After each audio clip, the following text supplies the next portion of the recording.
16번 문제 보겠습니다. 다음 중 정당방위에 대한 설명으로 가장 옳지 않은 것은 1번 정당방위에서 침해의 현재성이란 침해가 형식적으로 기수에 이르렀는지에 따라 결정되는 것이 아니죠. 자기 또는 타인 법익에 대한 침해 상황이 종료를 기준으로 한다고 했습니다. 종료되기 전까지를 의미한다. 옳은 내용입니다. 형법의 표준시는 무슨 시? 행위시라고 했고요. 그 행위시는 기수시가 아니라 종료시라고 했습니다. 정당방위 요건 중에 침해 현재성 요건 해석할 때도 역시 마찬가지입니다. 그래서 1번은 옳은 내용이었습니다. 2번 정당방위 성립 요건으로서 방어 행위는 소극적에 국한되지 않죠. 왜냐하면 침해자가 나쁜 놈, 배드하기 때문입니다. 순수한 수비적 방어, 이런 소극적 방어뿐만 아니라 적극적 반격 포함하는 반격 방어 또는 공격 방어라고 하기도 하죠. 이런 반격 방어, 공격 방어의 형태도 포함합니다. 다만 정당방위 인정되기 위해서는 다른 요건도 갖춰야 되죠. 당연히 방어행위는 자기 또는 타인의 법익 침해를 방해하기 위한 주관적 요건인 방해의사 갖춰야 하고요. 또한 교문상 상당성 요건도 갖춰야 한다라는 대법원의 입장으로서 옳은 내용입니다.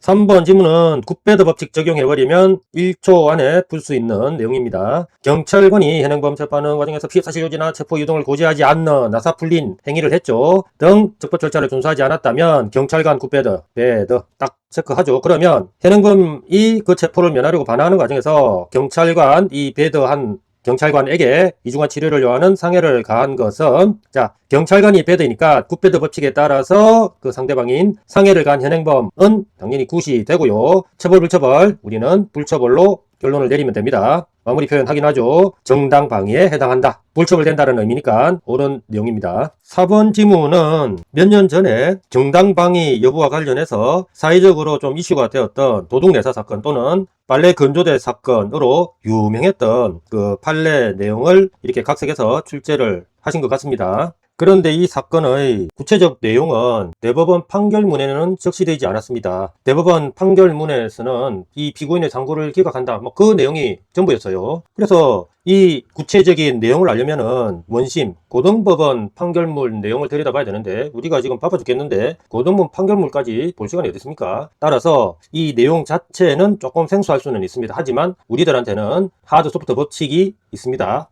그 법칙을 적용해버리면 1초 만에 풀리는 그런 지문입니다. 살펴보겠습니다. 구체적으로 한번 들여다보겠습니다. 갑이 자신 주거에 침입한 도둑이 얘가 먼저 배드했잖아요. 그래서 저 같았으면 이 도둑을 사망케 이르르겠지만은 이런 시츄에이션이니까 갑에게 정당방위를 인정했을 것 같습니다. 근데 대법원의 입장은 그렇지 않았죠. 계속 보겠습니다. 도둑의 이를 수에 때려 넘어뜨려 제압한 이후 이 문구도 약간 의미가 있죠. 이제 침해의 현재성이 좀 부정된다. 이제 그런 의미로 쓰는 거겠죠. 그 다음 A가 도망하려 할 뿐 반격이 없었음 애도막부 표현 보니까 역시 갑 네가 너무 지나쳐서 처벌하겠다 라는 그런 의미로 쓰는 거 아니겠습니까? 에도 불구하고 머리 등의 무자비, 이게 이 지문의 키워드다 보면 됩니다. 머리 등의 무자비, 엉덩이 등의 무자비 아마 그랬으면은 봐줬을 것 같아요. 머리 등의 무자비, 하드 소프트, 하드. 그래서 대법원 입장에 따를 때 갑느는 처벌. 이렇게 체크하시면 됩니다. 무자비하게 폭행을 가하여 내사 후에 사망에 이르게 한 것은 정당방위가 부정되었다고 했죠. 그리고 과잉방위도 부정이 되었습니다. 정당방위 아니라 과잉방위에 해당한다 라는 내용은 그래서 틀린 내용이 되겠습니다. 결국 대법원에서는 상당성을 너무 결여해가지고 정당방위 안 된다고 봤고요. 그 다음 이 피고인의 행위는 아예 처음부터 방위 의사가 없었던 경우다. 공격 의사가 있었던 경우도 해서 과잉방위 자체도 되지 않는다고 봤습니다. 그래서 결론적으로 피고인 갑에게 상해치사죄 유죄를 인정하고요. 그래도 피해자 이 도둑놈 A가 배드한 이 사항을 고려해서 집행유예를 선고했던 사안이었습니다.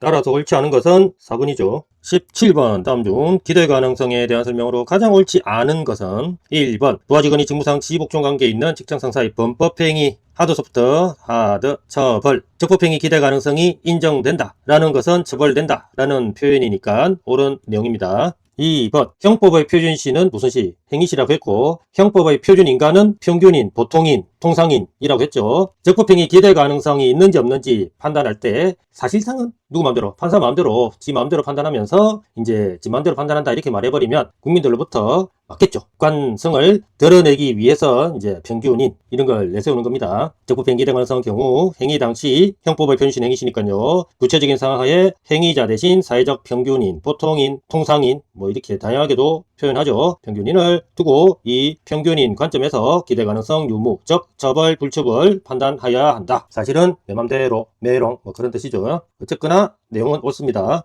3번 질문 보겠습니다. 형법 제12조 자체가 단골 레파토리이죠. 게다가 12조 내용 중에 정할 수 없는 폭력에 대해서 판시한 아래 문구 역시 단골 레파토리죠. 근데 그 문구들을 살펴보면은 메이드인 저먼이라 당최 쉽게 알아들을 수 없는 표현으로 되어 있습니다. 우리는 이 문구를 메이드 인 코리아 식으로 바꿔서 이해를 해야 되겠죠. 살펴보겠습니다. 정할 수 없는 폭력은 심리적 이런 골 때리는 표현을 썼습니다. 의미에 있어서 육체적으로 어떤 행위를 절대적으로 할 수밖에 없게 하는 경우와 그 뒤에 더 골 때리는 표현이 등장하죠. 윤리적 의미에서 강압된 경우를 의미한다 라고 하는데 대체 이게 무엇을 의미하는지 대법관 자신들도 모를 것 같습니다. 우리 수험생 입장에서는 이 두 가지 경우를 이렇게 이해하면 충분할 것 같습니다. 심리적 의미에 있어서 육체적으로 어떤 행위를 절대적으로 할 수밖에 없게 하는 경우라는 것은 강요자의 이런 폭력에 피강요자가 맞서기에는 너무 약한 경우를 생각하시면 되고요. 윤리적 의미에서 강압된 경우라는 것은 강요자의 이런 폭력에 피강요자는 맞설 수 있는 힘이 충분한 강한 자임에도 어떤 특별한 상황 때문에 맞설 수 없는 경우를 생각하시면 될 것 같습니다. 이 경우는 우리 판례에서도 가끔 볼 수 있는데 대표적인 예로는 남편이 계속 아내를 때려가지고 아내로 하여금 어떤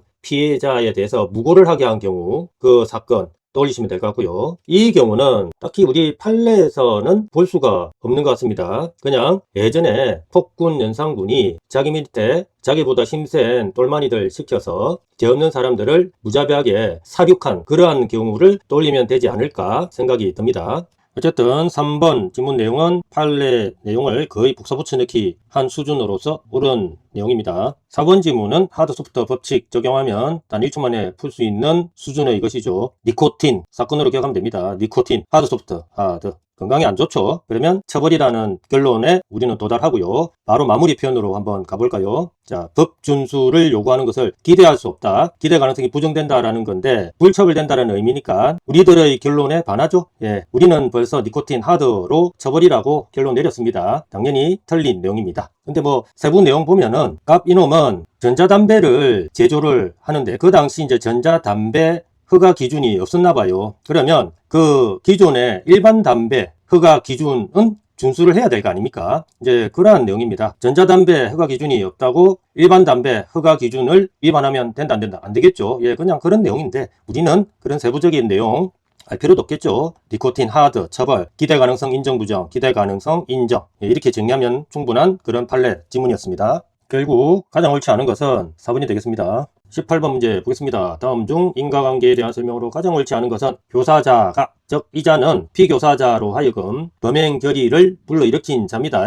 유발한 자니까 좀 더 적극적으로 노력을 해야지 책임을 면제받을 수 있겠죠. 그런데 전화로 범행을 만류하는 취지의 말에게 이 정도 소극적인 행위만 가지고 책임 면제 받을 수 있다 없다 없겠죠. 말을 한 것만으로는 교사자의 교사 행위와 정범 피교사자의 실행행위 사이에 인과관계가 단절됩니까? 단절 안 되죠. 단절된다 이 말은 교사자 책임 면제시켜준다는 말인데 단절 안 되겠죠. 단절되었다거나 교사자가 원인 제공자니까 이 정도 행위만 가지고 공범관계에서 이탈, 즉 책임 면제 한 것으로 볼 수 있다 없다? 볼 수 없다. 라는 내용입니다. 당연히 옳은 내용이죠. 얘는 구타 유발자가 아니라 범죄 유발자이므로 좀 더 적극적인 행위를 해야지 책임 면제받을 수 있다는 취지의 판례 내용이었습니다. 이번 지문은 마무리 멘트만 봐도 정답을 1초 만에 찍을 수 있는 수준이죠. 아니 이 대명천지에 형사 책임 지우기 위해서 인과관계가 필요 없다. 존재하지 않아도 된다. 이런 말을 들어본 적 있습니까? 전혀 없죠. 어떤 형사 책임 지우기 위해서는 무조건 인과관계가 존재해야 하는 겁니다. 그러니까 요 마무리 표현 보니까 원래요. 앞에 내용 안 읽어도 뭐 뻔합니다. 그래서 공부를 위해서 앞에 내용 한번 살펴보겠습니다. 의사가 설명 의무 위반한 채 의료 행위를 하였다가 환자에게 결과가 발생한 경우 설명 의무 위반과 결과 사이의 인과관계가 당연히 존재해야지 의료 과실 책임을 물을 수가 있겠죠. 의사에게 업무상 과실로 인한 형사 책임 지우기 위해서는 책임을 묻기 위해서는 의사 설명 의무 위반 이 원인과 환자의 상해 이 결과 사이에는 당연히 인과관계가 존재해야 하는 겁니다. 예, 이거는 절대 불변의 진리입니다. 결국 그런 내용이었고요. 3번 질문 보겠습니다. 공동 실화 사건 판례 내용이죠. 이 판례의 결론은 각 피고인들을 각자, 공동정범이 아닙니다. 각자 부작위에 의한 실화죄로 처벌하라 라는 것이었습니다. 이 판례는 한마디로 현실을 논리보다 우선시했다라고 이렇게 말할 수가 있는 것이죠. 예전에 성수대교 사건에서도 현실을 논리보다 우선시해가지고 논리적으로는 과실범의 공동정범 인정이 되지 않음에도 큰 피해를 발생시킨 각 피고인들에 대해서 과실범의 공동정범을 인정해서 처벌을 시켰던 사례가 있었습니다. 그와 좀 유사하다 생각하면 됩니다. 물론 이 공동실화 사건은 공동정범 케이스는 아니었습니다. 한번 보시죠. 실화죄에 있어서 공동과실이 경합되어, 즉 공모는 아니다 이거죠. 화재가 발생하여 적어도 각 과실이 화재 발생에 대하여 하나의 조건이 된 경우, 하나의 조건이 되었다. 이 말은 인과관계가 인정된다라는 말입니다. 근데 뭐야, 라도 원인된 행위가 밝혀지지 않았다면 그 원인을 제공한 사람들, 피고인들이죠. 실화죄 미수로 불가벌에 해당한다. 논리적, 이론적으로는 맞는 표현이죠. 왜? 19조 동시범의 경우이니까 19조 규정에 따르면은 원인된 행위가 판명되지 않았을 때 각 행위를 미수범으로 벌하지 않습니까? 근데 이때 이 원인된 행위는 실화행위니까 과실행위죠. 그러면 과실행위에 대해서 미수범으로 처벌하는 규정이 없으니까 당연히 이 내용이 옳을 수밖에요. 그런데 우리 판례는 그렇지 않았죠. 이 피고인들 배드다라고 딱 평가를 한 겁니다. 피고인들은 분리수거장을 향해서 담배꽁초를 제대로 끄지 않은 채 던져버렸죠. 그래서 누구의 담배꽁초인지는 모르겠으나 그 담배꽁초 불로 인해서 불이 나서 아주 큰 피해를 발생시켰던 겁니다. 그래서 그 피고인들, 이 자식들 다 배도다 이렇게 아예 작정을 하고 논리를 파괴시키고 현실을 우선시킨 결과 실화죄 미수로 불가불에 해당한다. 논리적으로는 타당한 이 내용이 판례 기준으로는 틀리게 되고요. 판례 기준에 따르면 배드한 그 피고인들 실화죄 각자 기수범으로 처벌을 해버렸던 것입니다. 좀 논리적으로는 맞지 않지만 그냥 배드한 놈들이다 라고 해서 그냥 눈 딱 감고 처벌을 시키기 위한 그런 논리 구성을 한 성수대교 제2탄 사건으로 기억하시면 될 것 같아요. 어쨌든 지문은 판례 입장을 기준으로 하면 틀린 것이 되겠죠. 4번 지문 역시 뒤에 마무리 표현 보고 바로 1초 만에 정답을 체크할 수 있는 그런 수준의 내용입니다. 인과관계 있어야 한다. OX 옵니다. 앞에 내용 안 봐도 뻔해요. 인과관계 없어야 한다. X입니다. 뻔합니다. 구체적인 내용 한번 살펴보겠습니다. 사기죄의 기본 구성요건 요소 두 문자로 암기하고 계시죠? 기착, 처제. 이 사기죄의 기본 구성요건 요소들 간에는 각각 인과관계로 연결되어 있어야 한다. 라는 그 당연한 내용을 이렇게 어렵게 서술한 것입니다. 한번 보겠습니다. 타인을 기망하여 차고 빠뜨리고 처분 행위를 유발하여 재물, 교부받거나 재산상 이익을 얻음으로써 성립하는 것으로 이 각 구성요건 요소들 간에는 인과관계로 연결되어 있어야 된다. 이런 내용이겠죠. 기망 행위와 상대방의 차고, 재물, 교부, 또 빠뜨렸지만 처분 행위까지도 그 사이에는 당연히 순차적인 이런 연결되는 인과관계가 있어야 한다라는 지당한 판례의 내용이었습니다. 그렇다면 가장 옳지 않은 것은 3번이 되겠습니다. 자, 19번 보겠습니다. 다음 중 위법성이 조각되는 경우로 가장 옳은 것은 1번 갑이 피해자 공모의 교통사고를 가장 봉건 편취 목적 이런 범죄 목적으로 피해자의 승낙을 얻은 것은 사회상규에 반하니까 처벌 불처벌 처벌이라고 했습니다. 피해자에게 동의, 이런 동의, 즉 승낙은 무효라고 했죠. 그래서 이거는 위법성 불조각되는 경우입니다. 이번 지문은 한신 사건으로 기억하고 하드 소프트 18심이었다면 하드, 10심이었다 해도 하드, 한심이니까 소프트 이렇게 정리하고 나서 우리는 불처벌로 결론을 내리면 쉽게 해결되는 그런 내용이었죠. 그래도 조금 업그레이드된 문제를 대비하기 위해서 한번 내용을 살펴보겠습니다. 갑이 골프클럽 경기 보존들의 구직 편의를 위해 제작된 인터넷 사이트 내 회원 게시판에 특정 골프클럽의 운영상 불합리성을 비난할 수 있지. 비난하는 글을 게시하면서 클럽 담당자에 대하여 이런 표현을 했대요. 근데 이게 쉽게 문제를 낼 때는 현재 이 문제처럼 처벌 불처벌 결론만 알면 될 수 있는 식으로 문제를 냅니다. 즉 우리 소프트 불처벌 이렇게 결론 내렸죠. 그러면 위법성 조각 불조각, 위법성 조각 이렇게 결론 내리면은 쉽죠. 사회상규에 위배되지 않아서 즉 정당행위가 인정이 되어서 위법성이 조각된 경우가 있습니다. 근데 이걸 조금 난이도를 높여서 낸다면 이렇게 낼 수 있습니다. 모욕죄의 모욕에 해당이 되지 않기 때문에 불처벌이 되었다. 뭐 이런 식으로 낸다면 그거는 틀린 거죠. 왜냐하면 한심하고 불쌍한 인간 이 표현 자체는 좀 이렇게 경멸적이다 봐서 모욕에는 해당된다. 즉 모욕죄 구성 요건에는 해당된다라고 판단을 하고요. 다만 이런 상황을 고려했을 때 정당행위로서 사회상규 위배되지 않아서 위법성이 조각된다라고 해서 모욕죄가 성립하지 않는다라고 결론을 내린 경우였습니다. 그래서 이런 난이도 쉬운 경우와 난이도 이렇게 어려운 경우를 구별해서 좀 대비할 필요가 있을 것 같아요. 어쨌든 이 문제 지문으로서는 조각 이렇게 결론 내리면 충분하죠. 3번 지문은 초울타라 캡숑장 간단히 풀 수 있죠. 절단, 하드. 업무방해죄로 처벌, 불처벌, 처벌. 그러면 이 문제에 따라서 결론 내리면 위법성 조각, 불조각. 당연히 이렇게 결론 내릴 수 있죠. 그래도 공부를 위해서 한번 상황을 살펴보겠습니다. 아파트 입주자 대표의 회장 갑이 다수 주민들 민원에 따라서 위성방송 수신을 방해한 케이블 TV 방송, 시험방송 송출을 중단시키기 위하여 적법 절차에 따르지 않고 소수 입주민이 이용하고 있는 케이블 TV 방송 안테나를 절단시켜 버리면 처벌이 안 되겠습니까? 당연히 처벌이 되죠. 그래서 업무방해죄로 처벌했었던 경우입니다. 막 4번 지문 보겠습니다. 부항사건이죠. 자, 불법 시술 사건 몇 개가 있는데 그 중에 유일하게 수지침 사건만 불처벌이 되었고 나머지 불법 시술 사건들은 다 처벌되었다. 이렇게 생각하면 쉽게 풀 수 있다고 했죠. 갑이 어떤 짓을 했는가 한번 보십시다. 간호사 자격이나 이에 관한 어떤 면에도 없는 갑이 진주방에서 찾아오는 사람들을 대상으로 약간 돈을 받고 그러니까 영리 목적이 있죠. 아픈 부위 혈을 주물러 근육을 풀어주고 여기까지는 소프트하지 않나? 그 부위에 부항을 떤 후 아직까지 그렇게 하드코어한 장면은 안 보입니다. 그곳을 부항침으로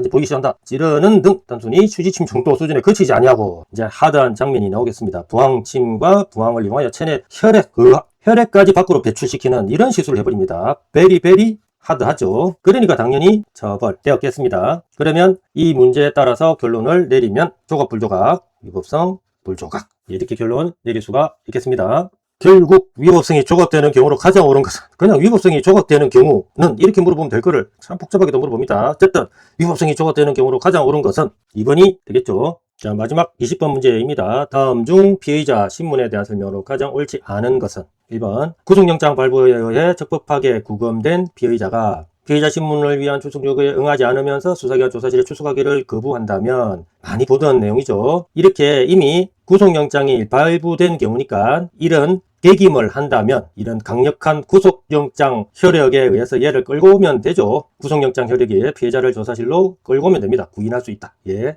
그런 내용입니다. 왜냐하면 구속이라는 개념이 구인 플러스 구금이라고 하지 않았습니까? 그 중에 구인의 효력을 발휘하면 되겠죠. 이번 지문은 구패드 법칙 적용해버리면 단 1초 만에 풀 수 있는 지문이었습니다. 살펴보시죠. 수사기관이 피의자를 신문하면서 정당한 사유가 없음에도 막부 표현 나왔습니다. 그러면 수사기관 넌마 배드 이렇게 평가할 수 있죠. 변호인에 대하여 피의자로부터 떨어진 곳을 옮겨 앉으면은 충분한 변호가 어렵겠습니다. 근데 옮겨 앉으라고 지시를 합니다. 이 지시는 굿배드 당연히 배드이겠죠. 다음 이러한 지시에 따르지 않았음을 이유로 이 이유 부당한 이유죠. 변호인의 피의자 신문 참여권을 제한 당연히 배드입니다. 배드가 벌써 3개씩이나 보입니다. 당연히 수사기관의 이러한 행위는 위법적법, 위법이라고 평가할 수 있고 따라서 허용될 수가 없죠. 이번 지문은 옳은 내용입니다. 3번 지문도 역시 약간 졸렬하게 굿배드 법칙 적용하면은 간단하게 풀 수 있는 지문인데요. 사실 이 지문은 불친절한 출제 지문입니다. 이건 이제 한번 살펴보시죠. 피의자의 변호인이 인정신문을 시작하기 전 검사에게 피의자의 수갑을 해제하여 달라고 계속 요구하자라고 되어 있습니다. 수갑은 느낌이 하드, 해제는 느낌이 소프트죠.